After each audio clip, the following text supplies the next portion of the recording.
안녕하세요. 사연에 빠지다의 DJ 민영입니다. 오늘도 두 가지 사연 준비되어 있으니 재미있게 들어주시고요. 구독과 좋아요 버튼도 꼭 눌러주세요. 그럼 오늘의 사연 함께 시작해 볼게요. 안녕하세요. 의료계 이야기로 우리나라가 연일 시끄럽네요. 병원 관련 뉴스를 접한 지 이미 꽤 되었는데 앞으로도 한동안 계속 보게 될 예감이라 이거 참 씁쓸하고도 난감합니다. 살면서 병원을 한 번을 안 갈 자신감으로 사는 사람은 거의 없을 테니까요. 저도 이래저래 걱정이 되네요. 모두 건강관리에 각별히 유의하며 지내시길 바랍니다. 의료계의 뉴스가 장기로 이어지는 가운데 저도 의사라고 하면 가지고 있는 추억이 하나 있습니다. 어떻게 얽힌 이야기인지 풀어보고 싶어 이 사연을 신청하게 되었습니다. 어쩌면 저는 그저 한 번쯤 제 인생의 이야기를 나눠볼 곳을 찾고 싶었던 것뿐일 수도 있겠네요. 제가 어렸을 적에 부모님이 이혼을 하셨어요. 아버지라는 사람이 바람을 피웠거든요. 참으로 진부한 내막이죠. 외동딸로 태어나서 자라온 저였으나 사실 동생이 생길 뻔했답니다. 엄마의 뱃속에 남동생이 있었는데 유산이 되었고요. 그것도 초기 유산 같은 게 아니라 임신 7개월째에 그렇게 되었어요. 특별히 원인도 없었던 것으로 제가 기억하고 있습니다. 원인 불명으로 갑자기 심장이 멈춰서 태아가 뱃속에서 영원히 잠이 들어버렸어요. 그 상실감을 어떻게 채울 수 있을까요? 채워질 수 있는 게 아니었고 쉬이 가실 수 있는 아픔은 아니었습니다. 그저 견뎌내는 수밖에 없었어요. 그 아픔에 적응을 해버리는 방법 외에는 아무것도 없었죠. 그리고 그 시간을 아버지는 기다리지 못하셨습니다. 내가 왜 바람이 났냐고? 당신이 우울해하는 그 꼬라지가 너무 보기 싫어서 그랬어. 제 남동생이 태어나지도 못하고 떠났던 사연을 밝히는 이유가 여기에 있습니다. 바람을 피우시던 게 들통이 났을 때 아버지는 적반하장으로 나오셨어요. 그리고 웃기지도 않은 변명과 핑계를 대셨는데 엄마 탓이라는 것이었습니다. 아버지의 궤변 앞에서 엄마는 폭발할 대로 폭발하셨죠. 제 인생에서 처음 접하는 두 분의 살벌한 부부싸움의 현장이었습니다. 엄마는 그동안의 모든 분노를 터뜨리시며 울부짖으셨고요. 비단 아버지의 바람, 그것 때문만이 아니라 7개월째에 겪은 유산, 그로 인한 아픔을 혼자 감내하셨어야 했던 것과 결혼 생활에서 마주했던 온갖 문제점들이 휘몰아치며 엄마가 미친 듯이 울부짖으셨던 것 같아요. 그 기세 앞에서 아버지는 결국 주춤하셨고 뒤로 물러나셨고요. 그런데 황당하게도 이튿날이었나 그보다 더 하루 뒤였나 친할머니께서 갑자기 저희 집에 들이닥치셨던 거예요. 오시자마자 저희 엄마의 머리채부터 잡아주셨고요.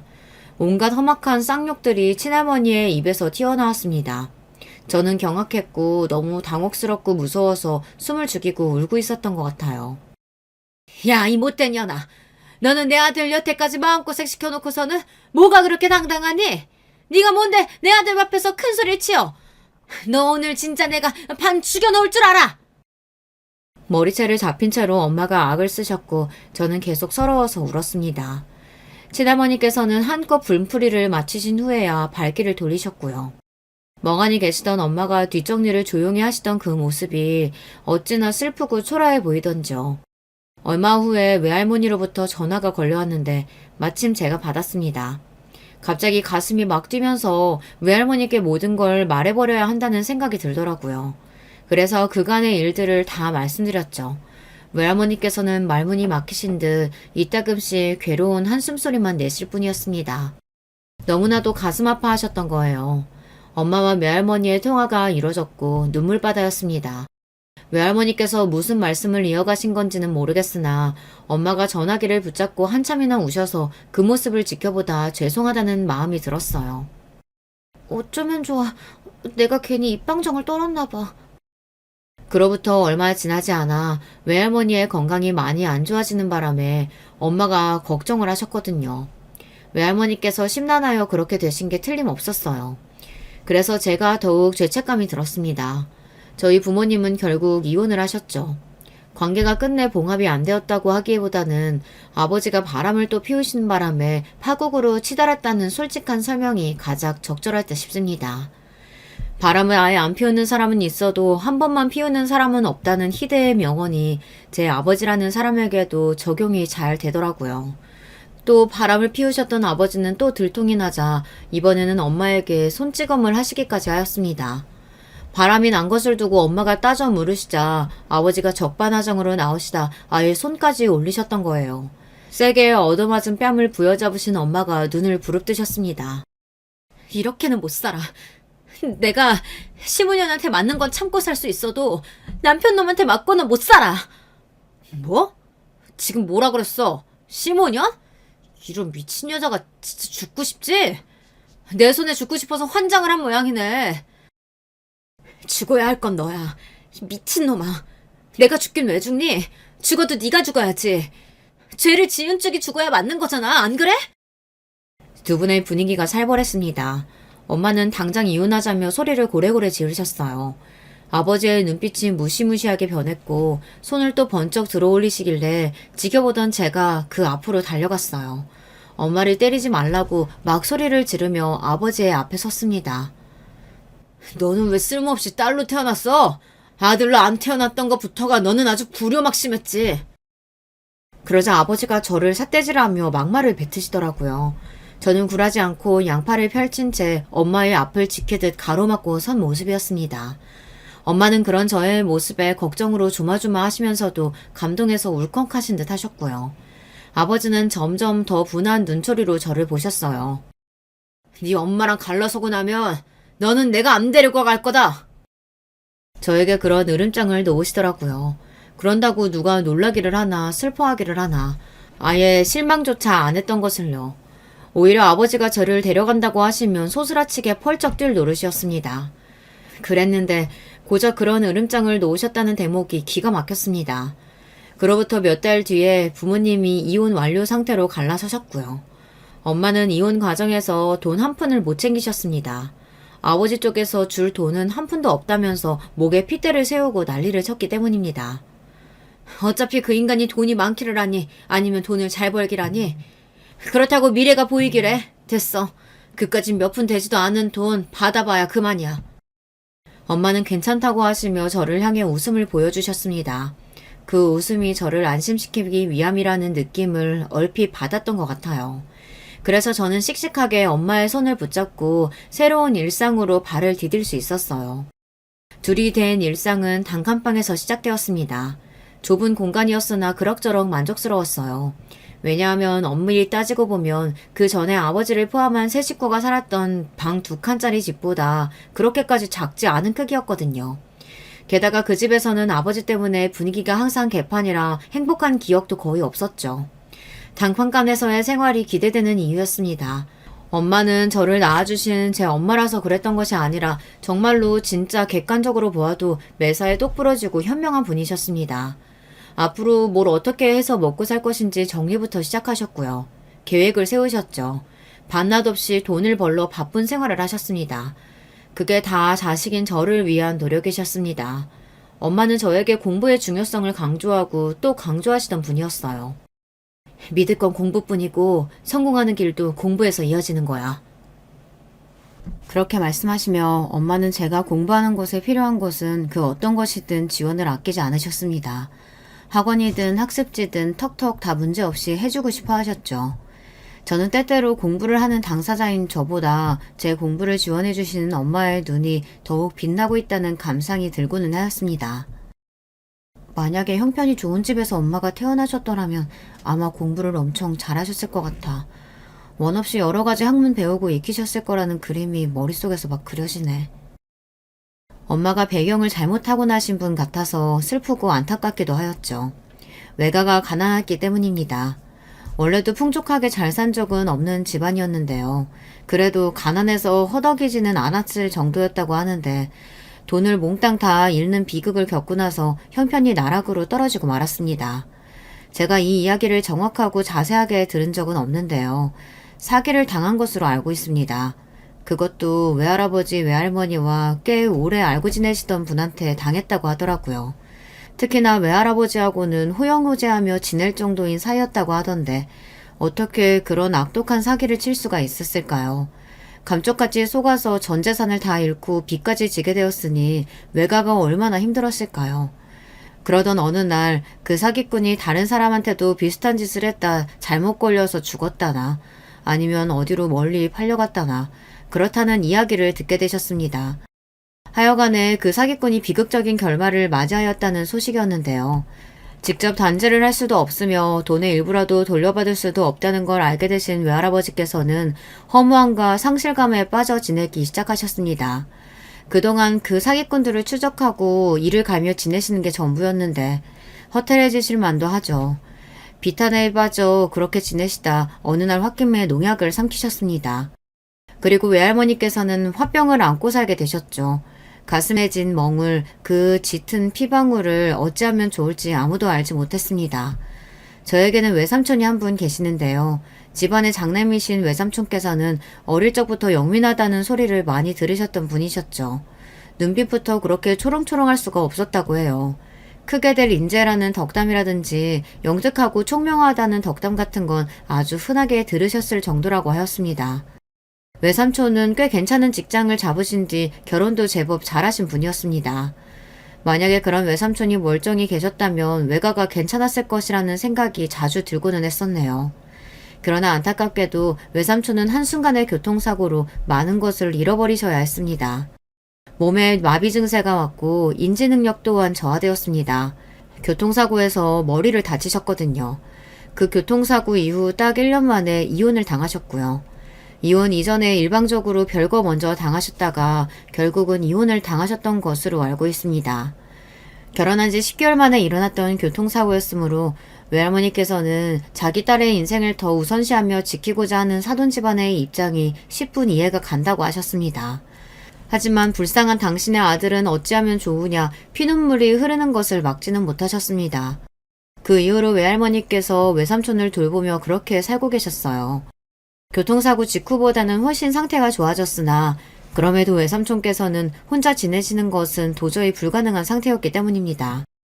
반드시 누군가가 외삼촌을 위해 희생하면서 수발을 들어주어야만 했죠. 묵묵히 그 희생을 결코 희생이라 여기지 않으시며 해내고 계셨던 외할머니께서 어렸던 제가 아버지의 바람과 그로 인해 엄마가 힘들어하고 계시며 머리채를 잡아 뜯기는 수모까지 당하셨다는 이야기를 미주알 고주알 떠들었던 것입니다. 얼마나 그 가슴이 찢어지며 비통하셨을까요? 엄마가 이혼을 하시고 저와 단둘이 새로운 출발을 하게 되자 외할머니께서는 잘했다며 한숨 덜었다는 반응을 보이셨으나 여자 혼자서 자식을 키우며 사는 것은 결코 쉬운 일이 아니라고 하며 이제는 또 새로운 걱정에 접어드신 모양이었습니다. 그런 외할머니를 엄마는 항상 걱정하고 계셨고요. 내가 무너질 것 같으냐? 절대 안 그런다. 불쌍한 이 오래비를 봐서라도 나는 버틸 거니까 나는 문제 없으니 너나 어떻게 잘 좀 해봐. 나는 끄떡없어. 외할머니께서는 외삼촌을 위해서라도 어떻게든 악착같이 버티며 사실 거라고 선언하셨습니다. 엄마는 저를 위해서 뭐든 해내고 버티며 꿋꿋하게 사실 거라고 하셨고요. 제가 열심히 살아가지 않을 이유는 없었던 것 같네요. 학교 생활을 정말 최선을 다해서 해냈던 아이였다고 생각이 돼요. 그런 덕분인지 학창시절 내내 친구가 많지는 않아도 마음이 잘 통하는 소수 몇 명과의 관계는 유지를 잘 해왔답니다.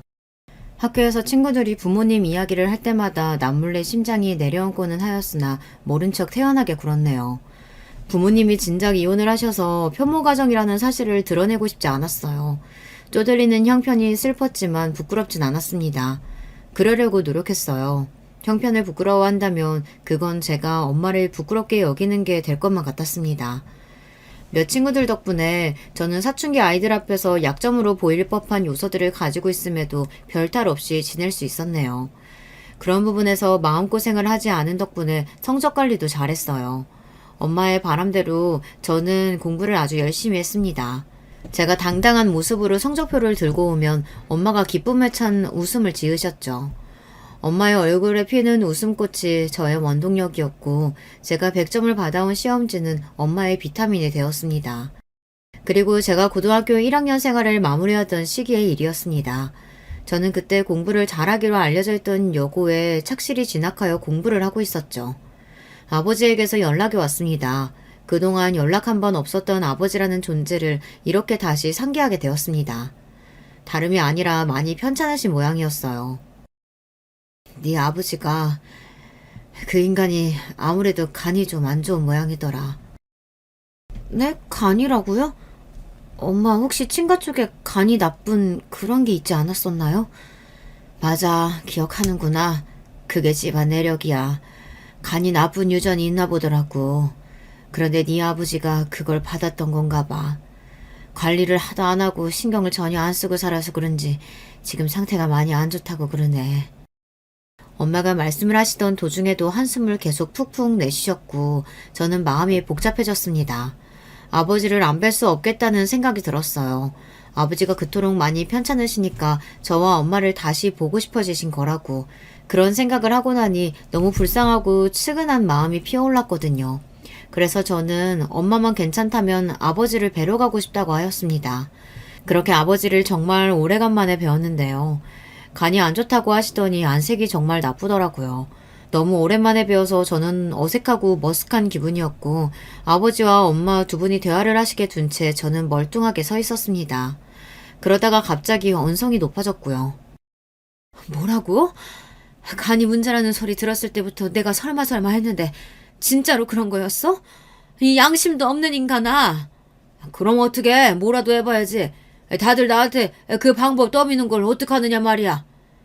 다들 그런 소리 짓거린데도 당신이 그건 아니라고 딱 못을 박았어야지. 이 못난 인간아. 어떻게 해준 것도 없는 딸한테 간을 달라고 그런 요구를 할 생각을 했니? 어떻게 하면 그런 마음이 들 수가 있어? 친딸이니까 간 받아먹기 좋을 것 같았나 봐?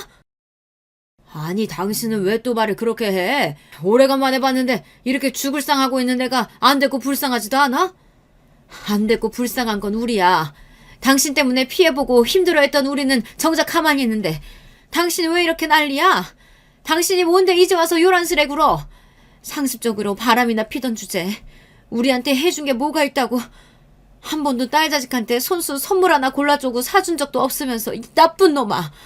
어떻게 아직 성인도 안 된 어린 딸한테 이럴 수가 있느냐고. 오늘 여기에 당신 보러 오는 게 아니었어. 엄마의 몸이 울분으로 덜덜 떨리고 있었습니다. 저는 조용히 숨을 죽인 채 엄마가 돌아서서 저를 보시기 전에 뒷걸음질 쳐 먼저 병실을 빠져나왔죠. 그런 저를 아버지가 발견하시고서 쳐다봤었고요. 간이 안 좋아서 돌아가실 위기에 처한 아버지가 제 간을 노린다는 그런 이야기가 소름 끼쳤습니다. 충분히 있을 법한 상황이라고 머릿속에서는 애써 그렇게 여겨보았으나 가슴이 요동치고 속이 울렁거리는 건 부정할 수가 없었습니다. 구역질이 나더라고요. 병실 복도를 배회하던 저를 발견하신 엄마가 얼른 손을 잡아 끄셨어요. 가자. 여기에 더 있을 필요도 없다. 저는 입술을 꾹 붙인 채로 조용히 엄마를 따라갔습니다. 그러다가 엘리베이터 앞에서 친할머니를 딱 마주치고 말았던 거예요. 엄마는 한숨과 함께 목례를 하였고요. 저는 엉거주춤 제법 정중하게 인사를 드렸는데 친할머니께서는 그런 저를 빤히 쳐다보고 계셨습니다. 자식이면 부모의 아픔 외면할 순 없는 거지. 그치? 내 말이 맞지? 너도 그렇게 생각하지? 다짜고짜 저한테 그렇게 물어보시더라고요. 저는 그 뜬구름 잡는 질문이 아버지의 간과 관련이 있다는 것을 알고는 난감해졌습니다. 엄마가 몹시 화가 난 얼굴로 친할머니와 따로 복도 구석에 가서 이야기를 시작하셨는데요. 목소리가 높아지기까지는 불과 수초도 걸리지 않았습니다. 엄마는 머리끝까지 열이 받은 채로 저에게 돌아오셔서 당장 엘리베이터를 잡아 타셨고요. 공부를 그렇게 잘한다면서? 고등학교도 아주 좋은 곳으로 다닌다면서? 그런데 그게 다 무슨 소용이니? 공부만 잘하고 인정머리 하나 없으면 그게 사람이야? 참된 사람이라고 할 수 없지. 친할머니께서 닫히는 엘리베이터 문을 바라보며 소리를 크게 지르셨고요. 달려오시다가 바닥에 철푸덕 넘어져서 주저앉는 모습을 보았습니다. 어떻게 된 상황인지 당연히 저도 파악을 다 하였고 아직 성인도 아닌 제가 이래저래 판단을 하고 결정을 내릴 일이 아닌 듯 싶었습니다. 무엇보다 엄마가 강경하게 절대 간 이식을 아버지에게 해주는 일은 없고 검사조차 받을 이유가 없다고 나오셨어요. 아주 단호하셨습니다. 그 결심이 너무 확고하여서 차마 제가 끼어들 틈조차 없었고요. 아버지가 돌아가셨다는 걸 알게 된 것은 그로부터 한 달 후의 일이었습니다. 간 때문에 못 버텨서 돌아가신 것만은 아니었고요. 몰래 담배를 사러 멀리까지 나가셨다가 발이 꼬이는 바람에 길에서 크게 넘어지셨더라고요. 그러면서 하필이면 돌부리에 이마를 찌으셨습니다. 그게 커다란 충격이 되었고 그 여파로 아버지가 돌아가신 것이었어요. 사람 죽고 사는 일은 모르는 거라고 하더니만 어떻게 가도 그런 식으로 갔을까? 엄마가 허탈함과 쓸쓸함으로 오랫도록 중얼거리셨습니다. 친가 식구들은 아버지가 돌아가시고 나서 무슨 이유에선지 서로 홀트으며 무지막지하게 싸웠다고 하더군요. 그리고 저와 엄마를 향해 이제부터 영영 인연을 끊자느니 그런 소리를 해대기도 하였습니다. 어이가 없을 따름이었네요. 원래도 연락 한 번 안 하고 살았건만 이제 와서 무슨 인연을 끊니 많이 하는 것인지 그저 헛웃음이 나왔습니다. 그런 정신없이 소란스러운 분위기 속에서 아버지는 영영 떠나버리셨고 반전이 펼쳐진 것은 며칠 뒤의 일이었습니다. 알고 보니 아버지가 당신의 유일한 재산을 제 앞으로 남기고 떠나셨던 거예요. 현금 3,200만 원 정도였습니다. 그 당시 물가로 가늠해 본다면 현재의 3,200만 원보다 더 큰 금액입니다. 그런 돈을 어쨌든 당신의 집안 사람들이 아니라 꾸역꾸역 알아보고 준비를 하셔서 아무도 몰래 제 앞으로 남겨놓으셨다는 게 저로 하여금 많은 생각이 들도록 만들었습니다. 왜 갑자기 내가 엄청 어렸을 때 아버지하고 둘이 손잡고 약수터 가고 슈퍼에 가서 과자 사 먹고 그랬던 기억이 떠오르는 걸까? 한 번도 떠올린 적이 없었던 아주 옛날 일들인데 왜 이제 와서 그 기억들을 추억이라고 나는 그렇게만 부르고 싶어지는 걸까? 마음이 복잡하더라고요. 이렇게 사람은 결코 한 갈래의 마음만 가지고서 살아가는 게 아니라는 것을 저는 아버지를 통해 깨닫게 되었습니다. 그게 뭐 그렇게나 큰 돈이라고. 전혀 큰 금액도 아닌데 설마 그거 하나 네 앞으로 남겼다고 해서 그 인간이 스스로에게 면죄부라도 주고서 떠났을까봐 나는 그게 걱정이야. 생각해보면 하나뿐인 자식한테 있는 재산 남기고 가는 거 너무나도 당연한 일인데 뭐. 이혼하면서 10원 한 장 못 챙겼었는데 이렇게라도 그 인간한테서 돈 받아낸 것 같아서 조금은 후련하다. 이렇게나마 내가 후련한 기분 맛본다. 그리고 엄마는 아버지가 아무도 몰래 저에게 남기고 떠나신 그 돈을 이렇듯 평가하셨습니다. 그 돈을 엄마는 후련한 재산이라고 보셨습니다. 개운한 얼굴을 하고 계셨어요. 그래서 저는 엄마의 그런 모습을 보며 속으로 다행이라고 생각했고 약간은 안심을 하기도 하였습니다. 하지만 그로부터 얼마 지나지 않아 잠이 오지 않는 새벽 뒤척이다 문득 일어나 보니 엄마가 평소에 드시지도 않던 그래서 요리를 하실 때나 사용하시던 소주를 한잔 하시며 훌쩍이고 계셨습니다. 혹시라도 제가 듣고 깰까봐 조용히 훌쩍이시는 엄마의 그 모습이 아빠로 인한 것임을 저는 직감할 수 있었습니다. 다시 한번 사람의 마음은 결코 한 갈래로 이어져 있는 게 아니며 겉으로 내어 보이는 모습이 다가 아니라는 것을 저는 깨닫고서 소리를 내지 않고 조심스레 다시 이부자리 위에 누웠었죠. 제가 아무에게도 말하지 않은 속마음이 있었어요.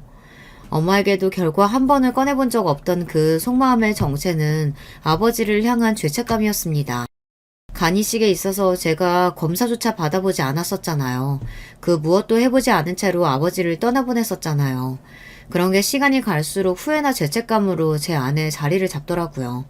어쨌거나 제가 그분의 딸이었고 그분은 저의 아버지였으니 말입니다. 하지만 제가 이런 마음을 가졌다는 것 자체를 엄마가 아시면 괴로워하실 게 뻔해서 절대 입 밖으로 꺼내지 않았습니다. 아버지한테 죄송한 마음으로 엄마를 위하는 마음으로 제가 할 수 있는 것은 죽어랍시고 공부를 하는 것이었던 것 같아요. 일찍이 엄마는 저에게 공부의 중요성을 강조하셨던 분이었고 다행히도 제가 유혹이 따라주었기 때문에 항상 성적은 잘 나왔습니다. 엄마에게는 저뿐이라는 사실을 세상에서 제가 제일 잘 알았습니다. 그랬기 때문에 재수를 하게 되었을 때 정말 미치도록 죄송하였어요. 제가 대학 입학시험에서 미끄러지는 바보 같은 실수를 저질러버린 바람에 부끄럽게도 재수를 하였습니다. 실망과 자괴감으로 머리를 감싸쥐고 있던 저를 엄마는 나무라지 않으셨었죠. 괜찮노라고 저를 굳건히 믿노라고 그렇게 말씀해 주셨을 뿐이었어요.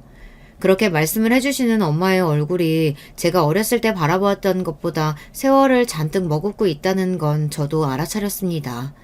그러자 초조해지더라고요.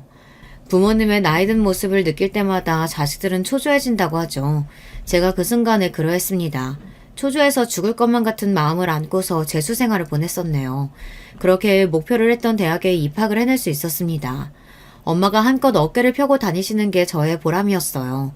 예전에 살았던 단칸방 말고 비록 아담하지만 멀쩡한 아파트에서 살게 되었다는 것보다도 엄마는 딸이 명문대에 다니는 것을 비교할 수 없을 정도로 훨씬 더 많이 자랑스러워하며 뿌듯해 하셨던 분입니다. 그 시기에 엄마는 이런 질문이 들어오기를 손꼽아 기다리셨어요. 그럼 딸내미가 나중에 뭐가 되는 거야? 뭐를 할 거래? 우리 딸? 검사. 우리 딸은 검사가 될 거래. 이미 꿈은 정했어. 세상에 나 검사라고? 변호사, 검사, 판사 할 때 그 검사 말이야? 대단하네. 엄청나. 웬일이야? 이 집 딸내미가 말도 못하는 뛰어난 수재였구나? 아유, 그러게나 말이야. 엄마는 나는 이렇게 못났는데 우리 딸은 왜 그렇게 잘났는지 모르겠어. 내가 낳고 키운 자식이지만 내 눈으로 보기에도 정말이지 말도 안 되게 대단하고 기특해. 그런 질문에 답을 하실 때면 엄마가 무척이나 행복해 하셨죠. 그런 일이 있었다는 날에는 엄마의 표정부터가 달랐습니다. 웃음이 비죽비죽 입가를 가르고 새어나오는 모습이었거든요. 그러면 저도 그만 실실 웃음이 나버리고는 했어요. 엄마가 행복해 하시는 모습을 보고 나면 저는 어떤 장애물이든 전부 다 뛰어넘을 자신이 생겼어요. 그 어떤 시련이든 포기하지 않을 용기와 끈기가 생겼습니다. 그런 것들이 발휘되었던 건 전부 엄마라는 존재 덕분이었습니다. 그랬기 때문에 저는 하늘을 원망했었습니다. 그것도 아주 많이 정말 죽을 만큼 원망했었습니다. 왜냐하면 엄마는 제가 30대 나이 문턱을 넘기도 전에 돌아가셨기 때문입니다. 하지만 한편으로는 제가 결국 검사가 되었다는 것을 보고 나서 돌아가셨으니 이것만큼은 하늘에 감사해야 하는 건가 싶기도 했었네요. 엄마가 편찮으신 것을 제가 너무 늦게 알았습니다. 많이 편찮으시다는 것을 알았을 때는 이미 병원에서 남은 기간을 3개월로 이야기하였으며 정말 길어봤자 6개월이라고 예상하였습니다. 우리 엄마 불쌍해서 어떡해요. 나처럼 멍청한 딸 둬서 엄마가 이렇게 된 거예요. 남들은 엄마 나이 같으면 이제 인생 시작이라고 진짜 인생은 중반부터 시작하는 거라며 이제 본격적으로 여기저기 놀러 다니고 자식들이 효도하는 거 마음껏 받으며 누리고 사셨을 텐데 다들 그렇게 사는데 왜 우리 엄마만 이래야 돼요? 그러니까 이게 다 못나고 어리석은 딸 둬서 이렇게 된 거겠죠. 나 같은 불효녀를 둔 엄마 인생이 너무 불쌍하고 안 됐어요. 어떡하면 좋아요? 엄마 앞에서 펑펑 우는 것도 자제를 해야 한다고, 그럴 자격조차 없다고 스스로에게 몇 번이고 이른 뒤였으나 저는 결국 엄마와 대화를 나누던 중 감정이 복받쳐 올라서 오열을 토해내고 말았습니다. 그런 저의 젖은 눈가를 엄마는 언제 이렇게나 앙상해졌을까 싶은 손을 들어서 조심스레 닦아주셨습니다. 엄마가 돌아가시고 나면 이렇게 제 눈물을 닦아주는 손길도 더 이상 없을 거라는 생각에 진짜 더 미치겠더라고요. 그렇게 죽도록 공부해서 검사 됐으면 뭐래요. 엄마가 암에 걸린 것도 몰랐는데. 자책하지 마, 응? 바보 같은 건 나였어. 엄마가 잘못한 거야. 우리 딸은 아무런 잘못도 없어. 스스로 돌봐야 하는 내 몸을 돌보지 못한 건 나였고, 너는 네 인생을 지금까지 아주 멋지게 달려왔단다.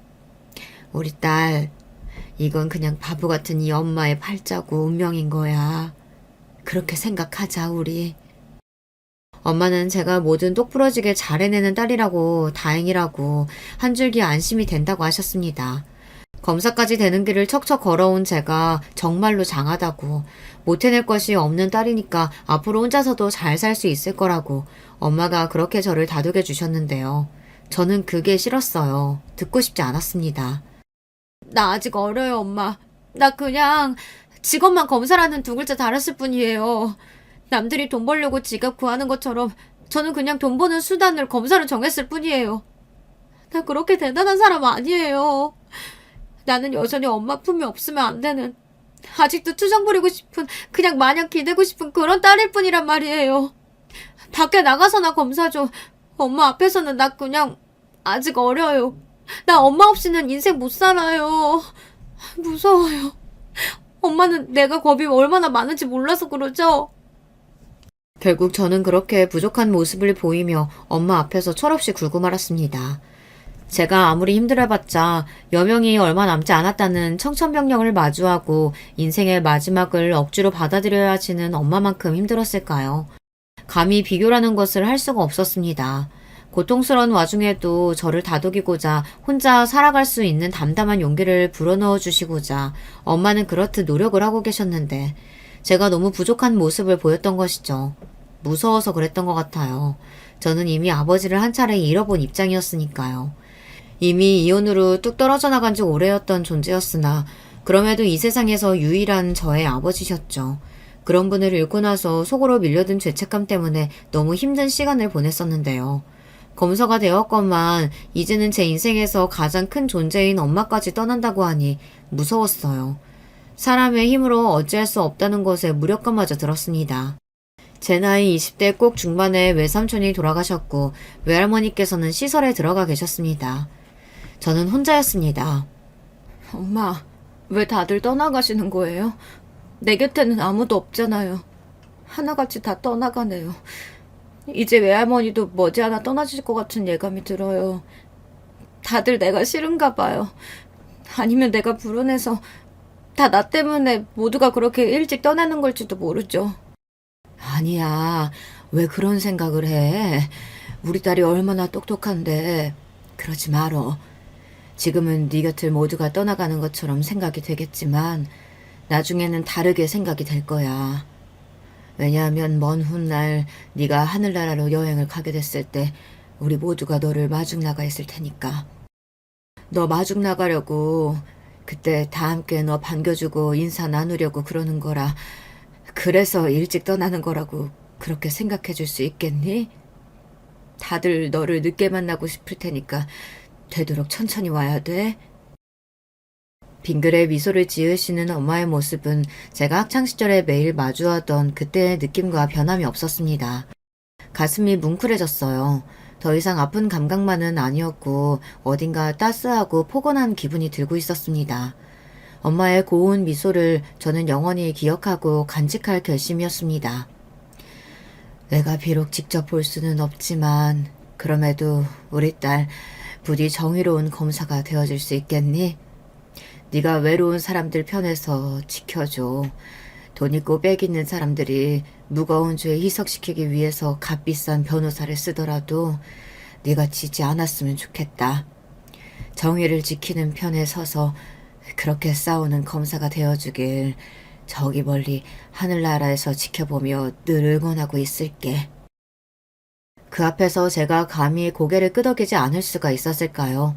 저는 세상에서 가장 힘찬 고갯짓으로 엄마에게 확신 어린 대답을 안겨드렸습니다. 그렇게 하겠다고 능력이 닿는 한 정의를 실천하며 땀을 흘리고 싸워나가는 그런 정의로운 길을 걸어나가겠다고 약속을 분명히 드렸습니다. 그러자 시한부 선고를 받았던 이후로 엄마의 얼굴이 처음 온전히 기쁨으로 물들어서 환하고 밝게 펴졌습니다. 웃음꽃이 활짝 피었어요. 그리고 엄마의 바로 그 모습이 제 기억 속에 마지막으로 가장 인상 깊게 남은 좋은 추억이 되었죠. 환하게 웃음꽃을 피워내셨던 이후로 3달하고도 반이 지났을 때 엄마는 하늘나라로 기나긴 여행을 떠나셨습니다. 이제야말로 제가 인생에서 가장 힘을 내야 할 때였고 씩씩하게 굴어야 할 때였습니다. 어느 때보다도 의연하고 차분하고 그러면서도 일에 관한 열정만은 넘치는 모습으로 저는 그렇게 살아가기 시작했어요. 엄마를 위해서라도 저는 그리 살아야만 했습니다. 그러나 가슴 한구석이 허전한 것은 제가 어쩔 도리가 없더군요. 헛헛한 마음은 제가 일상에서 그 어떤 보람된 순간을 마주하였어도 채워지지가 않았습니다. 이런 내색을 주변에 안 하고 지냈어요. 저는 원래 그런 성격이었으니까요.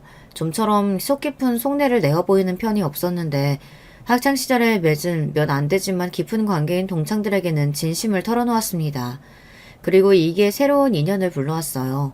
고등학교 때 단짝으로 지냈던 동창을 통해서 남자를 소개받게 되었던 건데요. 잘 맞을 것 같아서 소개해준다고 동창이 말했었고 상대의 직업이 전문직이라는 소리만 듣고서 워낙 믿을만한 친구가 소개해주는 거니까 성의를 제가 안 보일 수가 없으니 한번 자리에 나가나 봤던 것입니다. 하지만 의외로 만난 자리에서 이야기가 잘 통해서 바로 호감이 피어올랐어요. 이래서 남녀관계는 어떻게 될지 모르는 법이라고 하나 봅니다. 저도 정말 신기했네요. 게다가 상대도 저와 같은 감정을 느끼고 있었으니 설렘 속에서 사랑이 커져만 갔습니다. 놀랍게도 남자친구는 의사였어요. 전문직 중에서도 의사였던 것인데요. 제가 어째서 시끄러운 유료계의 뉴스를 보며 과거 이야기를 떠올리는지 이제 아시겠죠? 만나는 동안에 서로 일 이야기를 거의 안 했어요. 공통적인 취미 이야기, 주로 영화나 소설에 관한 잡담을 그렇게 많이 나누었습니다. 대화가 잘 통하는 사이였고 자연스레 결혼을 떠올리게 되었어요. 그러면서 제가 남자친구의 집안에 대해 정확히 알게 되었습니다. 남자친구의 부친께서는 한 직장에서 20년 근속을 하시던 끝에 과감하게 결단을 내리시고 사업을 시작하셨던 분인데요. 처음에는 사업이 지지부진하였으나 점차 잘 되었고 가세 또한 확 펴게 되었다고 합니다. 그래서 남자친구도 여러 가지 의욕이 생겼으며 집안의 전폭적인 지원을 받고 죽어랍시고 공부를 해 의대에 갈 수 있었다고 하더라고요. 부친께서는 사업차 해외를 자주 다니셨어요. 직접 발로 뛰어다니시는 스타일이라고 하시더군요. 나이가 드셨어도 열정으로 따지자면 젊은 사람들한테 뒤처지지 않는 분이라고 남자친구는 그렇게 말을 하였습니다. 그리고 형제로는 누나가 한 명 있었는데요. 남자친구가 솔직히 털어놓기를 아직 가세를 펴기 전이었기 때문에 그 당시에 자기 누나가 엇나가는 걸 못 잡았다고 하더군요. 왜냐하면 누나가 혼전 임신으로 결혼을 했기 때문입니다. 그래서 그때 우리 어머니가 난리도 아니었어. 사고를 쳐도 대체 어떻게 그런 별 볼 일 없는 놈이랑 사고를 칠 수 있냐면서. 울고불고 완전히 뒤로 넘어가셨지. 게다가 하필이면 상대가 많이 별로였었다네요. 아이는 건강하게 태어났으나 그럼에도 미래라는 게 안 보이는 부부였다고 남자친구가 회상을 하였습니다. 그 두 사람이 제발 갈라서기만을 모친께서는 처음부터 간절히 바라고 계셨고요. 결국에는 결혼 4년 만에 복합적인 문제들로 이혼에 이르렀다고 합니다. 모친께서는 제발 이혼하면서 아이를 상대에게 줘버리라고 하셨으나 그게 안 되었죠. 그래서 뒷목 잡게 되셨다고 해요. 남자친구의 누나는 모친의 성화에 못 이겨 아이를 데리고 재혼을 하셨습니다. 상대 또한 재혼이었고 누나 쪽보다 나이가 8살이 많았죠. 나이가 뭔 상관인데 띠동갑도 아닌데 유난 떨지마. 고작 8살 차이잖아. 그 정도의 직업에 재산에 애까지 받아준다는 남자를 앞으로 네가 어떻게 찾겠니? 네가 돈이 있니 능력이 있니? 제발 너는 그 잘난 동생 발목 잡을 생각이나 하지 말고 조용히 재혼이나 해. 모친의 타박에 충격을 받은 누나가 울면서 재혼을 하였다는 후문이었습니다. 남자친구도 그걸 몰랐다가 자기 누나가 재혼을 하고 난 뒤 전해 들었던 거예요. 모친께서는 당신의 아들이 여자를 만나는 것 같은 조짐만 보여도 간섭을 하셨다고 합니다. 남자친구는 그게 너무 부담스러웠고요. 게다가 한번 크게 데이기도 해서 그 후로 아예 여자친구가 없다고 딱 못을 박아놓고 지내왔다고 합니다. 의사가 된 이후로는 모친께서 더욱 눈을 부릅뜨고 감시에 들어간 걸 알았으니까요. 남자친구는 자기 누나의 재혼처럼 자기의 결혼도 모친의 영향을 받을까봐 그게 싫어서 간섭을 받지 않기 위해 저와의 연애도 집에 비밀로 해왔던 것입니다. 이런 전말을 저는 남자친구와 술 한잔 기울이며 진솔한 대화를 나누다가 알게 되었던 것이고요. 근데 우리 어머니가 나이 들고 달라지셨나 봐. 내가 얼마 전에 어머니한테 슬쩍 나 이제 장가나 갈까요? 이렇게 물었더니 가면 좋지. 누구라도 만나서 가면 환영이지. 이렇게 반응하시더라고. 이제 걱정은 덜었다는 남자친구의 말을 들으며 저의 고개도 끄덕여졌습니다. 아들이 잘났으니 지나치게 신격화하며 애지중지하는 전국의 유난스러운 엄마들이 얼마나 많을까 싶었고 남자친구는 게다가 의사였으니 모친께서 눈에 불을 켜셨던 것도 이해 못할 것은 아니라고 여겼습니다. 그리고 사람에게는 한 가지 면이 있는 게 아니니까요. 그런 것에 기대를 걸었던 것일지도 모르겠습니다. 결혼하겠다고 인사를 드리러 가봤더니 집이 청담동에 있는 빌라였어요. 소위 빌라트라고 불리기도 하고 아파트 같은 빌라 말입니다. 주말 점심때였고 남자친구의 모친, 그러니까 어머님만 저희를 맞아주셨어요. 아버님은 사업차 필리핀에 가 계셨는데 갑자기 현지에서 일이 꼬이는 바람에 귀국을 못하셔서 다음에 뵙기로 했습니다. 원래 정해졌던 이 날짜는 그냥 간단히 어머님만 뵙고 차나 한 잔 마시기로 했던 것이죠. 처음에는 분위기가 나쁘지 않았습니다. 어머님의 인상이 되게 예민해 보였는데 콧등의 모양 같은 게 남자친구와 너무 닮아서 신기하단 마음으로 바라보다 보니 별로 경계되지 않더라고요. 이런저런 가벼운 이야기가 오가던 중 남자친구는 저희 집에 인사를 드리러 갈 일이 없다는 그런 대목이 나왔습니다. 어머님이 당황부터 하시더라고요. 인사를 드리러 갈 부모님이 안 계시다니? 그게 무슨 소릴까? 혹시 따로 사시나? 이혼이라도 하신 건가? 아, 그게 두 분 다 돌아가셨습니다. 뭐라고요? 그럼 고한 거네요? 아, 고아는 어린 아이를 칭하는 말이니 제가 엄밀히 고아는 아니고요. 아니 지금 나랑 말장난하는 건가? 부모가 있는지 없는지 그걸 따지고 있는 중인데 단어를 맞게 썼는지 안 썼는지가 뭐가 중요해? 그래서 부모 형제가 다 없다는 말이 맞아요, 안 맞아요? 맞습니다. 저는 혈혈 단신이에요. 그러자 어머님은 심장 쪽을 갑자기 크게 두드리신다고 하면서 손으로 그 부근을 누르셨습니다. 아들, 심장이 너무 뛰고 이러는 거 안 좋은 거지? 나 어떡하니? 의사 아들에게 냉큼 물어보시더라고요.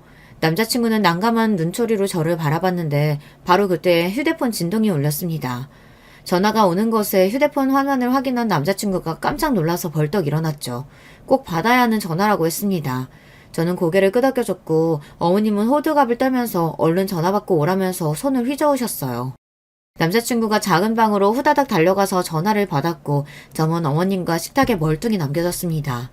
둘만 남게 된 게 차라리 잘 됐다는 표정으로 입을 여시더군요. 내가 여기에 이사 왔을 때 얼마나 행복했던지 알아요? 청담동이라는 상징성이 있죠. 내가 이제 청담동에 사는 사람이 됐다는 게 너무 행복했고 자부심이 느껴졌어요. 내 인생 폈다는 생각만 들었고요. 비록 딸려는 삐끗하긴 했어도 얼추 바로 맞춰놨고 잘난 우리 귀한 아들한테는 기대를 크게 해볼만 했죠. 우리 아들이 대체 어느 집 귀한 아가씨와 결혼한다고 할까 내내 궁금했어요. 그런데 뭐? 부모가 없어? 가족이 없어? 뭐 일단 근본 하나 없는 년이 다 있을까? 네? 년이라뇨? 초반에 왜 말씀을 그렇게 하시나요? 네, 저에겐 부모 형제가 없습니다. 그게 그렇게나 흠이 되는지 모르겠네요. 부모가 없으면 양심이라도 있든가. 집안만 봐도 열애 아분 다 본 거지. 배경이 얼마나 중요한데 어디서 격리 나불행이나 하고 있는 거 맞죠? 아닙니다. 눈알 빠지게 자료 보고 머리 터지게 논리 펼치는 그런 일을 합니다. 자료 보고 뭐 영업 뛰는 서비스직이라도 되나? 에라이, 그래요. 네, 말 잘하면 나가서 실컷 많이 하세요. 우리 아들 곁만 아니면 아무래도 상관없으니까. 어머님이 혀를 끌끌 차시더니 일어나서 어디론가 가시더라고요.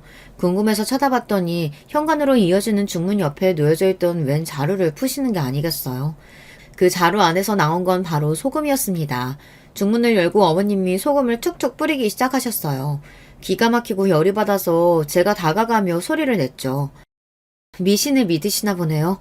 문가에 웬 소금을 두셨어요? 그래 믿는다 어쩔래. 잡귀야 물러가라. 감히 을사논보는 그 심보가 더럽고 찌질한 잡귀가 아니면 뭐겠어? 갑자기 벌어 화를 내시며 저에게 소금을 뿌리셨습니다. 제 입에서 헛웃음이 나오던 바로 그때였어요. 어머니 지금 뭐 하시는 거예요? 이 사람 저한테 뒤처질 그런 인물 아니에요. 아니긴 뭐가 아니야. 네가 콩깍지가 씌어서 그래.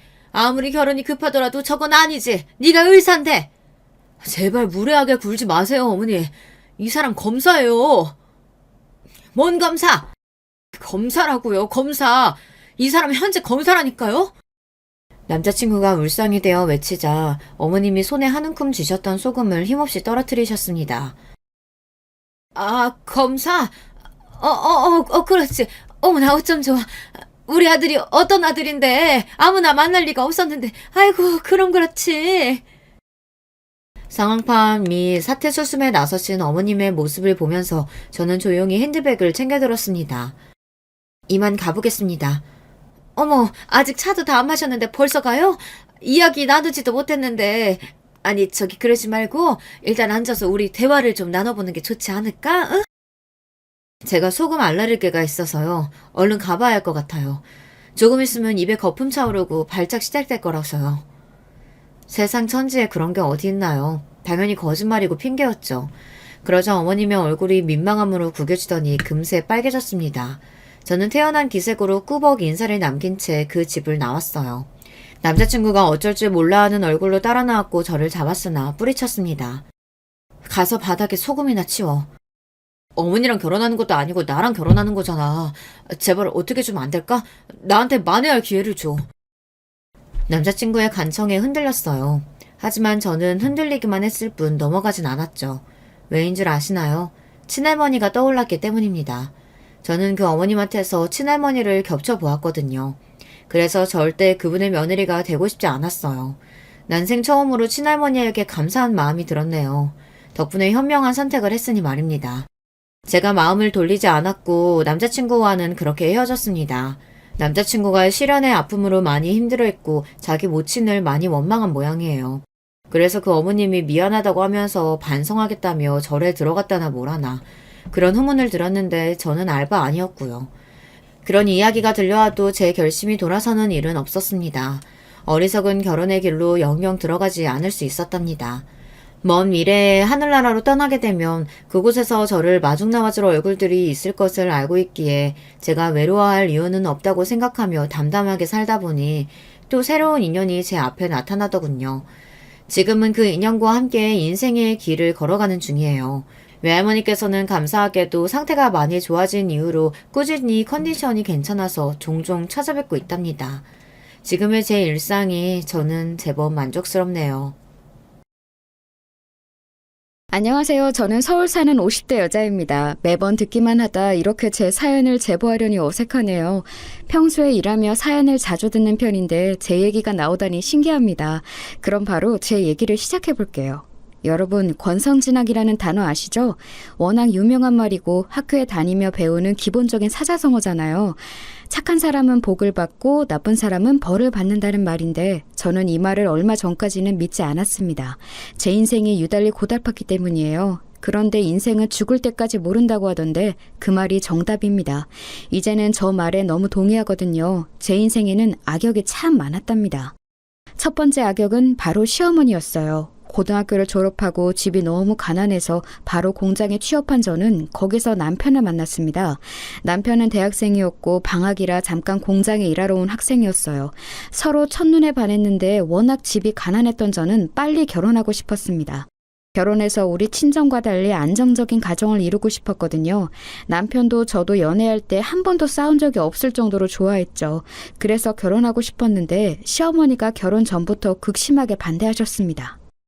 미쳤어?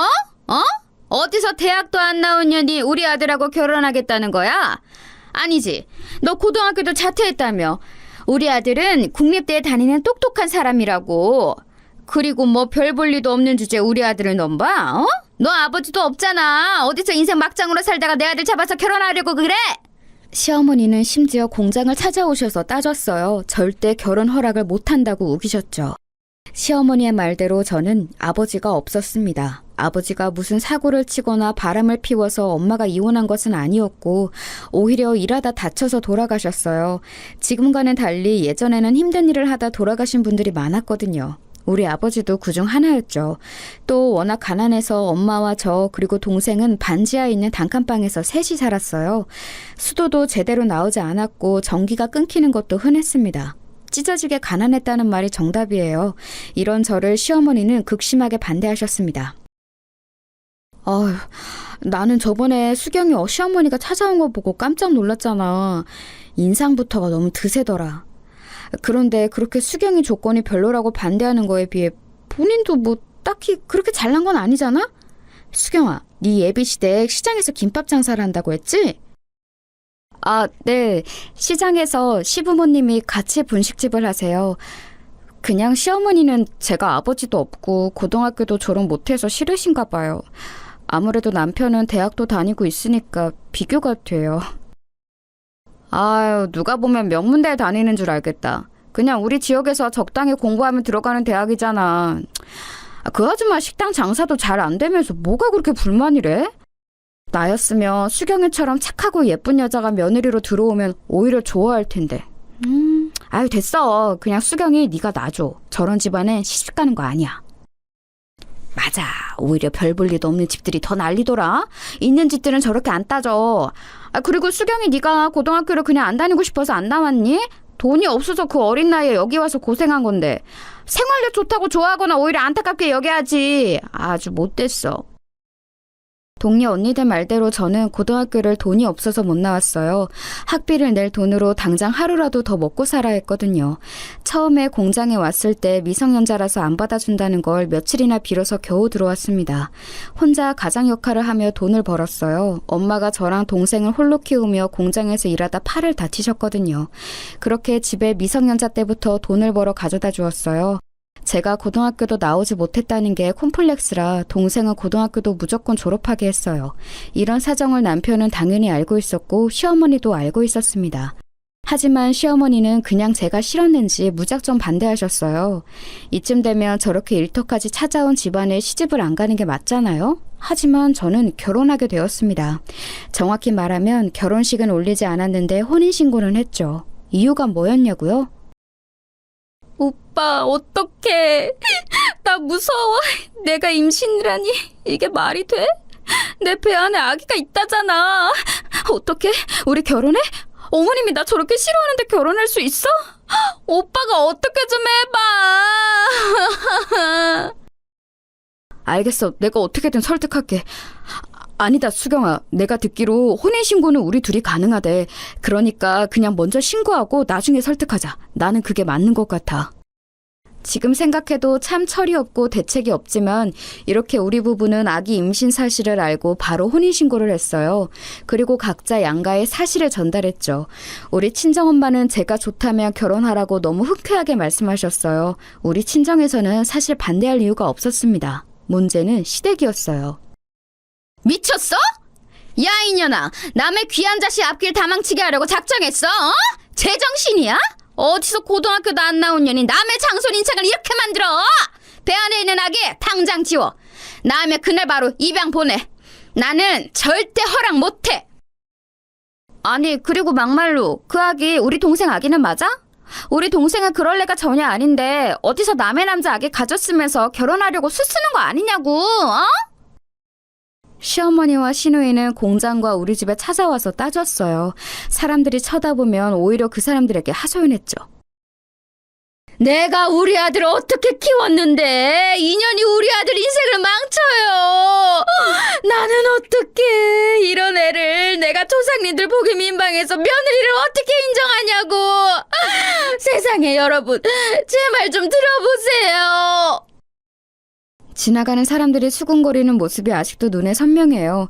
시어머니와 시누이는 제가 임신한 것을 알면서도 심지어 제 머리채까지 잡으셨습니다. 남의 아들 앞길을 망친다고 고래고래 소리를 지르셨죠. 하지만 그때는 제 아이를 너무 지키고 싶었어요. 그리고 남편이 평생 제 편일 줄 알았습니다. 너무 큰 착각을 했던 거였어요. 엄마, 누나 도대체 왜 이래? 수경이는 아무 잘못도 없다고. 그리고 내 아기 맞아.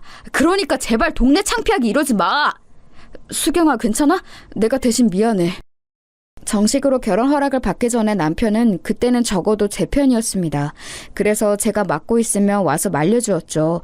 그 모습을 보고 그래도 남편이 저와 아기는 평생 지켜줄 거라 생각했어요. 그렇게 심한 반대 때문에 친정엄마도 얼마나 걱정했는지 모릅니다. 수경아, 그냥 결혼하지 말고 혼자 낳을래?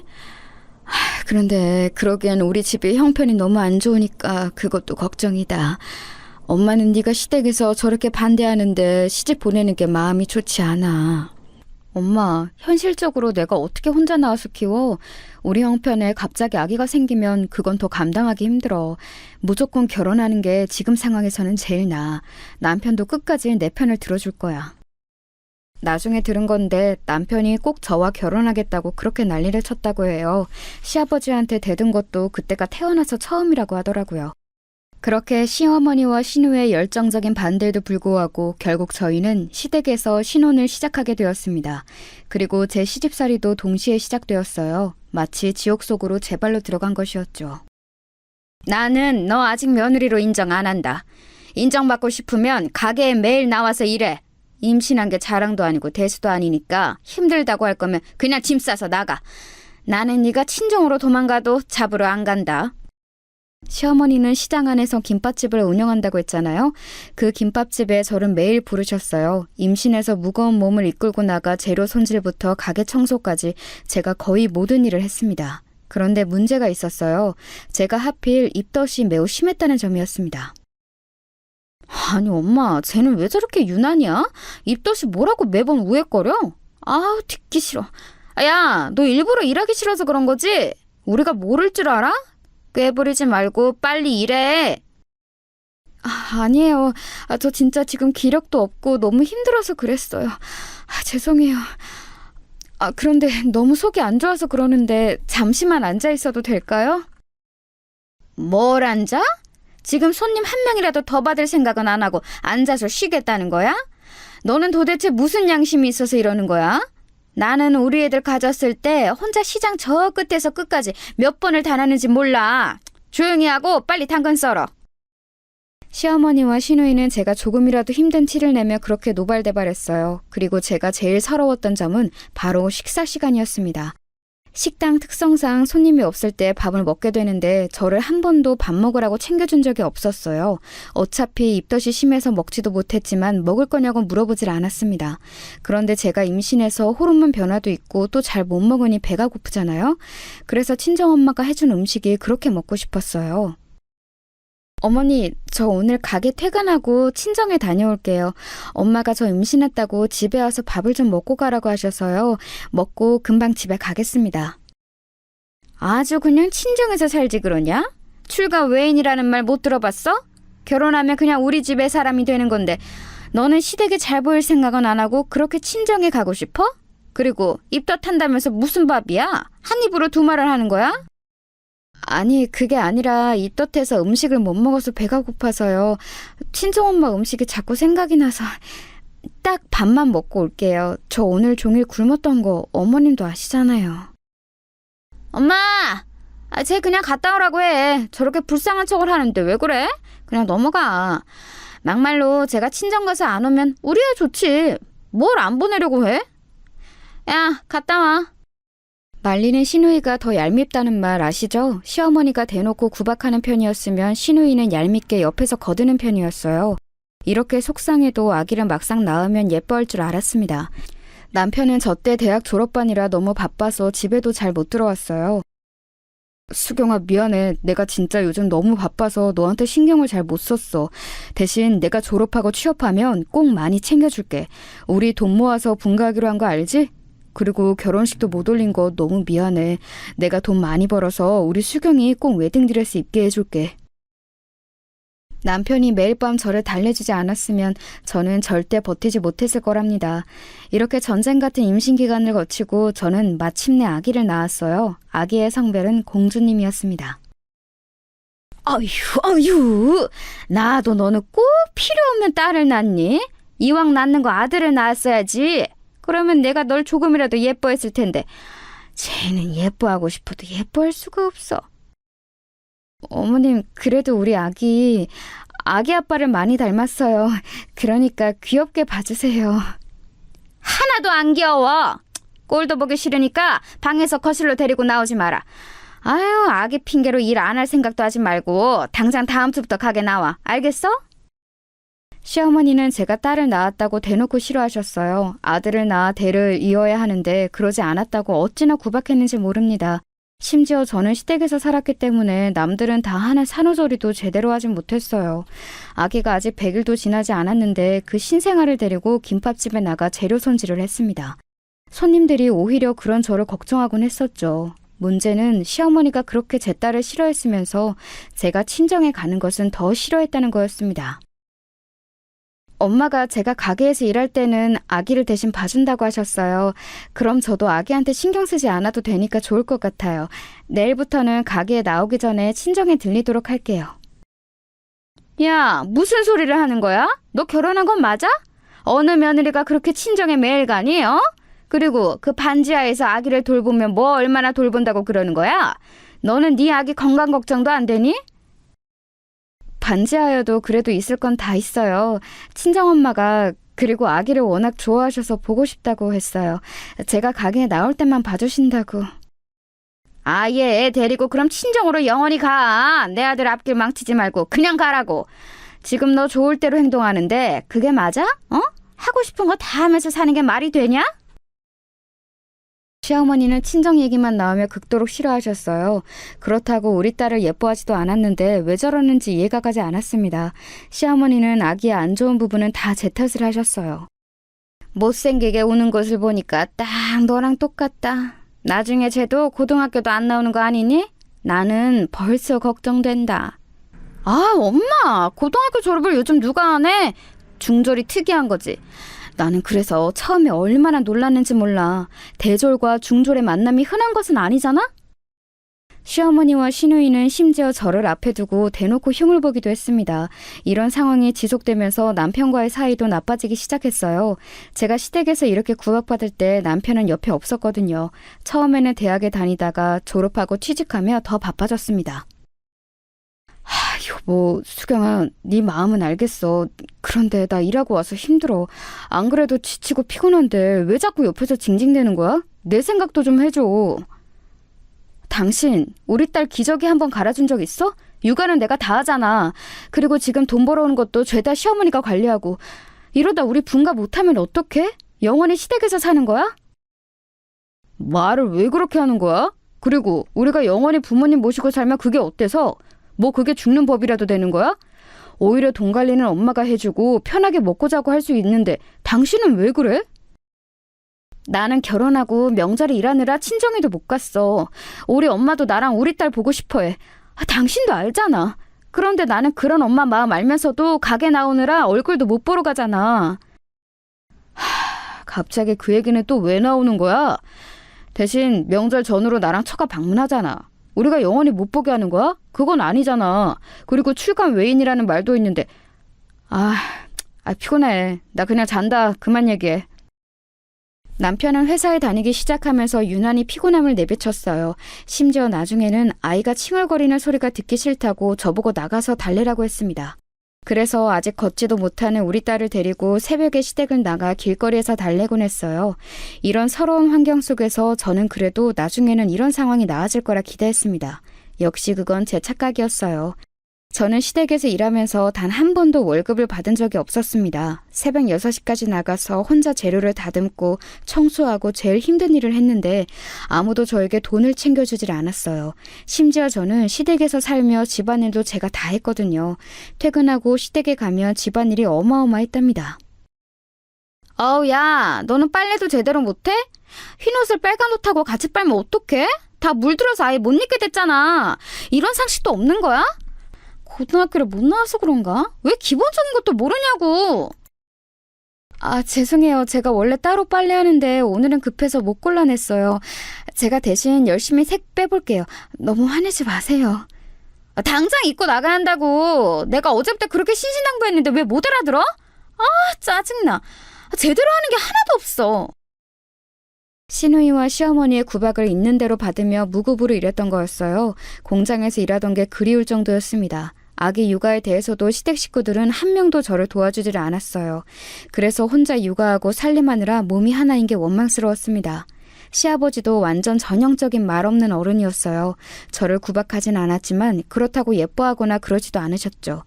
문제는 하나 더 있었어요. 바로 친정 생활비였습니다. 친정엄마가 저와 동생을 홀로 키우며 일하다 다쳤다고 했잖아요. 제가 그래서 고등학교도 다니지 않고 공장에서 일한 거였고요. 그때는 제가 일하며 월급을 받으면 죄다 집에 가져가서 괜찮았어요. 그런데 결혼 후에는 시댁 김밥집에서 일하니 돈을 줄 수가 없었습니다. 제가 혹시 몰라서 결혼 전에 몰래 모은 돈을 엄마에게 다 주고 왔었는데 그 돈도 몇 년이 지나니 다 쓰고 없었던 거죠. 수경아, 엄마가 나가서 돈 벌려고. 당연히 그래야 하는 거니까 너는 신경 쓰지 마. 민영이도 내년이면 대학에 가니까 미리 돈을 모아놔야 학교를 보내지. 민영이가 공부를 잘해서 대학에 갈 수 있을 것 같아. 그래? 그거 진짜 다행이네. 엄마, 그래도 너무 무리하지 마. 안 그래도 몸이 성한 것도 없으면서 나 걱정된다. 혹시라도 비상금 필요하면 은행 가서 대출 받지 말고 나한테 말해. 알겠지? 알겠어. 너는 나랑 민영이한테 신경 쓰지 말고 시댁에 잘해.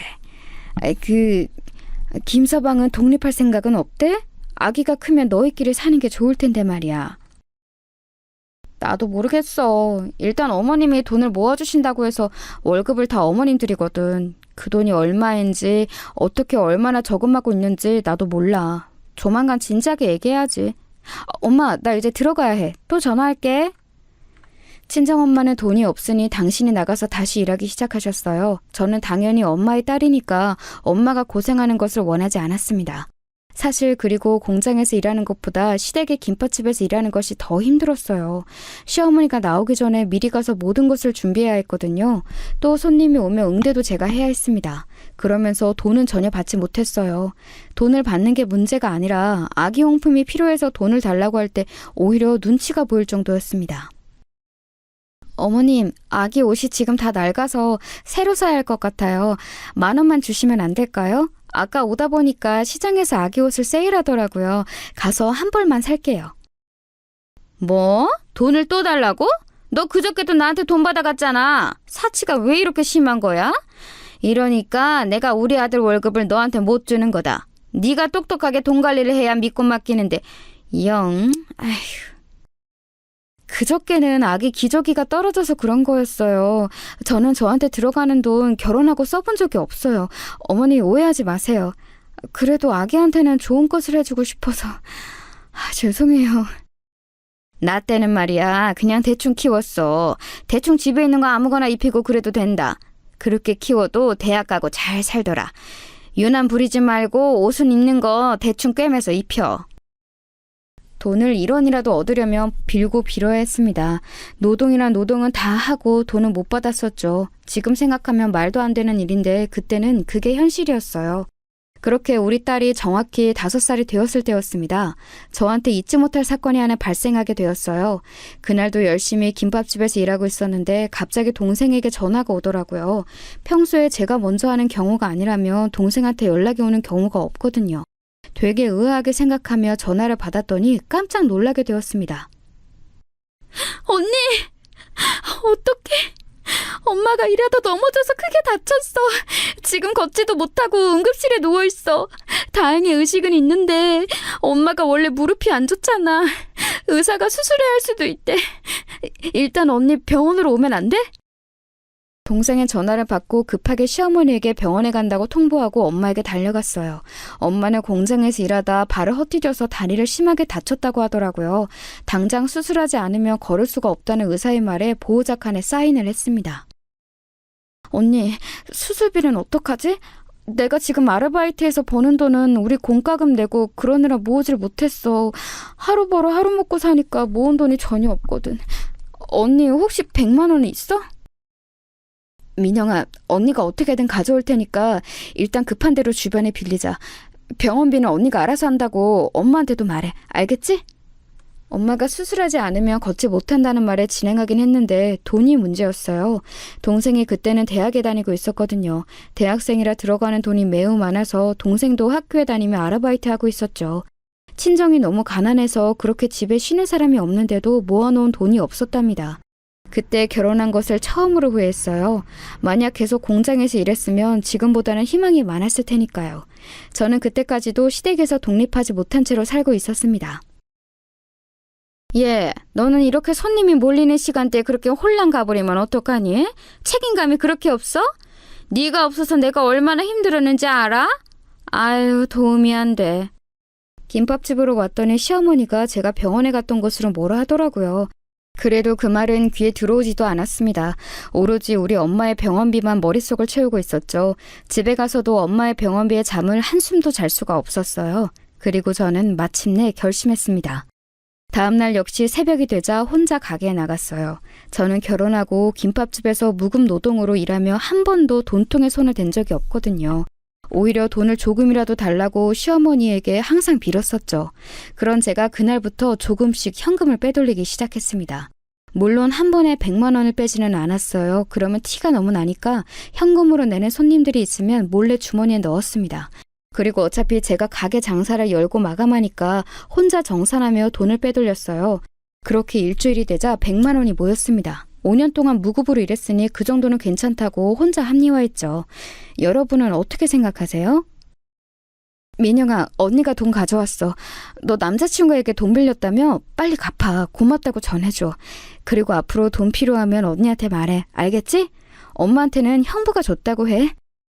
돈을 건네며 저는 차마 가게에서 훔쳤다고 할 수가 없으니 남편 핑계를 댔어요. 저는 그 말이 제 인생에 얼마나 큰 파장을 일으킬지 전혀 상상하지 못했습니다. 그렇게 돈을 준 이후에 저는 다시는 돈에 손을 대지 않았어요. 그냥 딱 엄마의 병원비를 위해 돈을 챙긴 거였습니다. 문제는 딱 일주일 후에 일어났어요. 평소와 다름없이 혼자 가게에서 마감하고 집에 갔더니 분위기가 이상했어요. 다들 거실에 모여 제가 들어오길 기다리고 있더라고요. 어머님, 아버님, 여보, 저 왔어요. 오늘 손님이 많아서 가게 정리하는데 시간이 조금 더 걸렸어요. 다들 저녁은 드셨어요? 다들 왜 그러고 계세요? 너 미쳤니? 야, 이년아, 너 머리가 어떻게 된 거 아니야? 거짓말을 얼마나 친 거야? 감히 가게 돈에 손을 대? 당신 내가 장모님한테 돈 줬다고 했다며? 내가 전화 받고 얼마나 당황했는지 알아? 왜 내가 하지도 않은 일을 했다고 해? 나는 그것도 모르고 엄마한테 물어봤잖아. 네? 아니, 그게... 당신 우리 엄마랑 전화했어? 아니, 그러니까... 갑자기 장모님이 전화해서 나한테 돈 줘서 고맙다고 하잖아. 나는 준 적도 없는데. 그래서 나는 우리 엄마가 챙겨준 줄 알고 고맙다고 했더니 그런 적이 없다고 하더라? 그럼 뭐야? 당신의 가게에서 돈 훔친 거잖아. 어떻게 그렇게 돈을 훔칠 생각을 해? 저는 너무 당황해서 아무 말도 할 수가 없었어요. 시어머니와 남편은 저보고 거짓말쟁이라며 크게 분노하기 시작했죠. 이래서 검은머리 짐승은 거두지 말라고 하나 봐. 나는 누가 나한테 시댁 가게에서 돈을 훔치려고 해도 못 그럴 것 같아. 그런데 쟤는 자기가 나서서 저러네? 엄마, 이러다 우리 가게까지 팔아먹겠어. 아니에요. 그런 거 전혀 아니에요. 사실 친정엄마가 급하게 다쳐서 무릎 수술을 하셨어요. 그 수술비가 없어서 그렇게 했던 거였어요. 훔친 것은 너무 죄송해요. 그런데 진짜 그게 아니면 엄마의 수술비를 구할 방법이 없었어요. 아무리 그래도 어떻게 돈으로 훔치니? 우리한테 먼저 말했었어야지. 실망이다. 아버님, 제가 그래도 시집 와서 5년을 무급으로 일했잖아요. 혼자 집안일도 다 하고 가게 일까지 제일 열심히 일했는데 100만 원 정도는 가져갈 수 있지 않을까요? 저는 진짜 남편이 벌어오는 돈도 1원을 쓴 적이 없어요. 뭐? 돈 욕심이 아주 가득하네? 누가 그니까 우리 아들하고 결혼하래? 내가 그렇게 반대했는데 굳이 혼인신고하고 들어온 게 누군데? 이게 어디서 말대꾸야? 싫으면 나가라고! 어머님, 그런 뜻이 아니에요.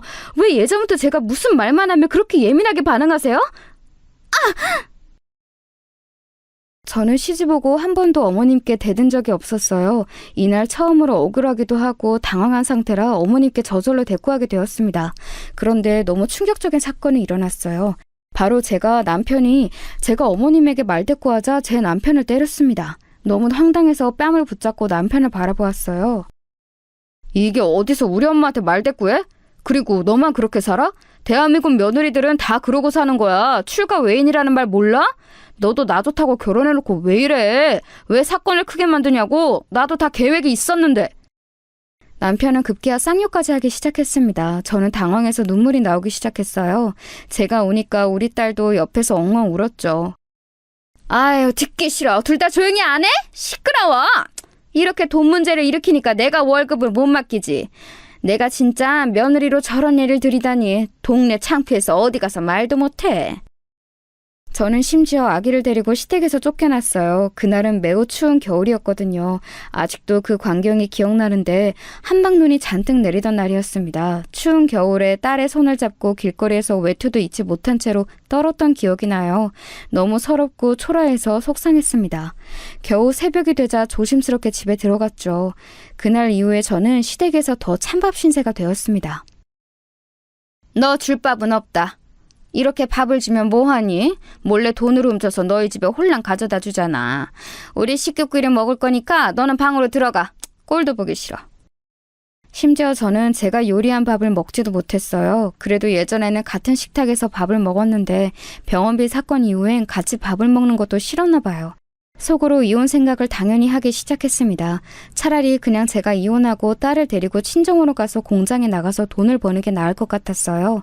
남편은 그 이후에 저에게 사과하거나 그러지 않았습니다.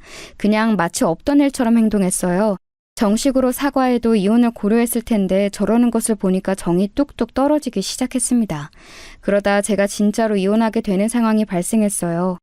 가게에서 열심히 혼자 재료를 다듬고 있었는데 단골 손님이 들어왔어요.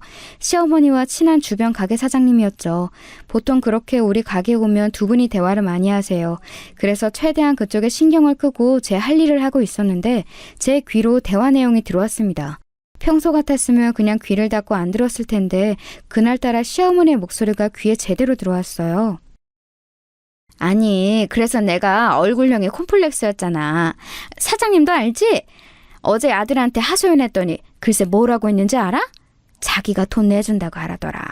이번에 성과금 받은 거 다 나한테 준대. 돈이 1,000만 원인데 진짜 내가 아들 하나는 잘 낳았어. 어머, 웬일이야. 성과금을 다 엄마 준대? 나는 다른 집 아들은 하나도 안 부러운데 여기 김밥집 아들은 너무 부러워. 그런데 얼굴형 수술이 1,000만 원이나 한대? 아유, 비싸긴 하다. 그거 하면 사장님 얼굴 완전 반쪽이 되겠네. 두 분이 얘기하는 것이 귀에 들어왔는데 저는 너무 황당해서 바닥을 쓸던 것도 멈추었어요. 그 뒤로도 성형수술에 관한 내용을 얘기하던데 저한테는 성과금과 1,000만 원이라는 단어만 머릿속을 지배했습니다. 저는 우리 엄마 무릎 수술비로 100만 원을 보냈다고 뺨을 맞고 쌍욕을 들었잖아요. 그런데 남편은 본인 엄마의 미용 목적으로 1,000만 원을 그냥 준다고 했더라고요. 순간 속으로 내가 왜 이러고 살아야 하나 생각이 들었습니다. 예, 뭐하니? 지금 손님 들어오셨잖아. 빨리 가서 주문 받고 요리해. 아유, 저렇게 굼떠서 보는 애가 답답하다니까. 얼마 전에는 우리 가게 돈도 훔쳤어. 사장님도 며느리 관리 잘해. 지금 며느리가 가게에 있나? 아유, 나는 쟤 혼자 가게에 절대 일 못하게 하잖아. 세상에 돈을 훔쳤다고? 아우, 사장님이 아들 복은 많은데 며느리 복은 없나 봐. 원래 하나를 얻으면 하나를 포기해야 해. 알지? 그래도 아들이 1,000만 원 줬으니 다행이지. 그런데 좀 며느리 그렇게 안 보였는데 무섭다. 원래 저렇게 순진한 표정으로 아무것도 모른다고 하는 애들이 제일 무서워. 시집 왔으면 아들을 낳던가 딸 하나 달랑 낳아놓고 둘째 소식도 없어. 아유, 대를 이으라고 결혼 허락했더니 미치겠어. 사장님 주변에 똑똑한 여자 한 명 없어? 아우, 있으면 이미 내 며느리로 데려왔지. 요즘 여자애들이 그래서 무섭다니까. 남자는 단순해서 저렇게 뒤에서 몰래 돈 훔치고 그런 짓 안 해. 아유, 그런데 진짜 생각할수록 무섭다. 앞에서는 착한 척을 해놓고 돈을 훔쳐? 심지어 제 앞에서 제 욕을 하는 시어머니를 보고 저는 그동안 꾹 눌러왔던 모든 감정이 폭발했어요. 안정적인 가정을 가지고 싶어서 심한 반대에도 결혼했더니 돌아오는 것은 이런 모욕이었죠. 우리 딸한테 시댁 식구들이 잘하면 몰라. 그것도 아니었거든요. 딸이라고 온갖 구박이란 구박은 다 하고 있었습니다. 딸의 교육을 위해서라도 도저히 시댁에서 살 수가 없었어요. 어머, 쟤 지금 어디 가는 거야? 야, 너 이리 안 와? 이제 저게 돈을 훔치더니 막 나가네? 어우, 사장님 이것 봐. 내가 며느리를 불려오를 데려왔어. 나 진짜 속 터져 미치겠다. 시어머니가 뭐라 하든 저는 가게를 나왔습니다. 그리고 곧바로 어린이집에 가서 딸을 데리고 왔어요. 딸의 손을 잡고 다음에 시댁에 가서 제 짐을 챙겼어요. 일단 눈에 보이는 물건들을 담았습니다. 정말 슬펐던 것은 무엇인 줄 아세요? 제가 시댁에서 혼자 집안일하고 가게를 보며 돈을 만진 경우는 엄마의 병원비가 전부였잖아요. 그래서 제 짐이라고 해봤자 시집 왔을 때 들고 왔던 제 짐이 전부였습니다. 혼자 씁쓸하게 짐을 챙기고 집을 나가려고 하자 마침 남편이 집에 들어왔어요. 당신 뭐야? 엄마한테 연락 와서 급하게 집에 왔어. 그렇게 대책 없이 가게를 두고 나오면 어떡해? 이제 뭐 돈도 훔치더니 막 나가기로 작정했어? 미쳤냐고? 미친 건 네가 미친 거겠지. 당신이야말로 미쳤잖아? 나한테 결혼하고 돈 1원이라도 준 적 있어? 네 엄마 성형수술비는 낼 돈이 있고 우리 엄마 병원비를 그렇게 아까워? 나는 성과금이라는 게 있는 줄도 오늘 알았어. 진짜 너무 실망해서 당신하고 할 말도 없어. 그건 그냥 성의 표시였어. 우리가 지금 엄마 집에서 얹혀 살아서 미안하니까 그랬던 거지. 그리고 다음 성과금은 당신 주려고 했었어. 내가 다 계획이 있고 생각이 있는데 가만히 기다리면 되는 것을 당신은 도대체 왜 그러는 거야? 그 기다리는 거 언제까지 그래야 하냐고. 5년을 기다렸는데 이러다 나 평생 시부모님 모시게 살게 생겼잖아. 당신은 분명히 우리 딸 3살 되면 독립하자며. 지금 얘 5살이야. 학교 입학할 때도 여기서 살겠어. 당신은 너무 맨날 안 좋게 생각해. 우리가 그래도 편하게 살 수 있는 건 다 엄마 덕분이잖아. 그래서 그냥 나도 미안하고 고마우니까 엄마한테 돈 준 거야. 뭐? 미안하고 고맙다고? 내가 편하게 살아? 나 지금 같이 식탁에서 밥도 못 먹는 거 뻔히 알면서 그런 말이 나오니? 됐어. 나도 참을 만큼 참았어. 이혼하자. 나 이 집안 꼴도 보기 싫어. 뭐? 꼴도 보기 싫어? 야, 너 미쳤냐? 어? 나름 차분하게 시작된 대화는 끝으로 갈수록 험해지기 시작했어요. 욱하는 성질이 있던 남편은 또 저에게 손을 들 것 같았습니다. 그래서 이혼을 통보하고 무작정 딸의 손을 잡고 친정으로 도망쳤어요. 그 뒤로는 당연히 난리가 났습니다. 핸드폰으로 시어머니와 남편이 끊임없이 연락이 와서 전화기를 꺼놓았어요. 그랬더니 그 둘은 저를 보러 우리 친정 반지하까지 찾아왔습니다. 당장 안 나와? 미쳤어? 어? 돈을 훔쳐간 것도 모자라서 이제는 도망을 쳐? 너 내가 횡령으로 경찰에 신고할 거야. 그동안 편하게 우리 집에서 살더니 이렇게 배신을 해? 은혜를 이렇게 갚으면 너 저승에 가서 지옥 가. 수경아, 일단 문 열어봐. 장모님, 처제, 대화로 상황을 해결하자. 엄마, 진정해. 수경아, 이혼은 안 돼. 집안에서 다 들으며 사람이 없는 척을 했어요. 그런데 남편과 시어머니는 너무 지독했습니다. 나중에는 주인집 아주머니가 저에게 곤란하다고 나가달라는 말까지 했죠. 아니, 나도 그쪽 사정 대충 들어서 아는데 안타까워. 그런데 안타까운 마음하고 내가 피해보는 마음은 별개잖아. 이해하지? 그리고 경찰 부르는 것도 한두 번이지. 그 사람들 여기에 자꾸 부르면 우리 집에 무슨 문제 있어 보여. 아유, 됐고 세대 그냥 나가줘. 계속 우리 집을 찾아오며 행패를 부리는 모습에 저도 너무 부끄러웠어요. 그래서 친정엄마와 동생과 상의하고 다른 동네로 이사까지 갔습니다. 남편과 시어머니가 찾아올까봐 두려워서 새벽에 이사갈 정도였어요. 제가 이사 갔더니 당연히 남편은 더 난리가 났습니다. 하지만 저는 절대 물러서지 않았어요. 너는 네 엄마 얼굴 성형 수술할 돈은 있고 우리 엄마 무릎 수술할 돈은 없냐? 나는 진짜 당신이 이럴 줄 몰랐어. 이렇게 네 가족만 아는 사람이면 결혼 안 했지. 내가 너희 집에서 이제껏 어떻게 일했는데 당신이 이래? 돈. 그렇게 돈이 중요해? 그냥 이대로 계속 같이 살면 어차피 나중에 우리 부모님 돌아가시면 이 집 우리 재산이야. 왜 하나를 알고 둘은 몰라? 나는 당신이 오히려 답답해. 1,000만 원 주면 우리 엄마가 기분 좋아서 당신한테 더 잘해주겠지. 너는 아직도 네 엄마를 모르냐? 나는 당신이 더 답답해. 성형수술한 네 엄마랑 평생 그렇게 살아, 이 마마보이야. 나는 진짜 구역질이 나서 같이 못 산다고. 뭐? 구역질? 당신 지금 말 다 했어? 어? 그래, 이혼해. 하라고. 도장 찍어. 나도 네가 이런 사람인 줄 알았으면 결혼 안 했어. 너랑 계속 살면 네가 우리 집 재산 다 들고 갔겠다. 일부러 남편을 자극하는 말을 했더니 남편은 예상대로 이혼 서류에 도장을 찍었어요. 또 손을 올릴 기세길래 냅다 서류만 들고 도망쳤습니다. 결혼 전에는 무조건 독립하겠다고 호언장담하더니 이렇게 이혼하게 되었습니다. 저는 결혼식도 올리지 않은 채로 딸을 데리고 나온 거잖아요. 순간 너무 후회되기 시작했어요. 제 인생이 저 미친 인간들 때문에 이렇게 됐다고 생각하니 열받아서 잠도 오지 않더라고요. 그때부터 미친 복수를 계획하기 시작했습니다. 5년 동안 무급을 일한 것도 서러운데 뺨을 맞고 쌍욕까지 얻어먹었으니 너무 분하더라고요. 엄마, 나 숙식 제공되는 공장에 들어갈 거야. 예전에 공장에서 일했던 경험이 있으니까 자신 있어. 그동안 엄마가 우리 딸을 부탁해. 너무 미안해. 그래도 나 열심히 돈 벌어올게. 알겠어. 엄마가 우리 손녀딸은 알아서 키울 테니까 수경이 너는 너만 생각해. 알겠지? 엄마도 네가 그런 미친 인간들하고 살았다는 걸 아니까 너무 속상하다. 이혼하길 잘했어. 엄마는 항상 네 편이야. 우리 언니랑 엄마는 평생 고생만 하는 것 같아. 언니, 내 남자친구도 변호사라고 말했지? 혹시라도 무슨 일 생기면 당장 말해. 언니네 시댁 식구들 찾아오면 남자친구가 무조건 해결해준대. 듣기만 해도 든든하다. 우리 민영이 시집 보내려면 돈도 필요하니까 내가 조금 더 고생하지 뭐. 민영아, 너는 그러니까 아무 걱정하지 말고 공부 열심히 해. 알겠지?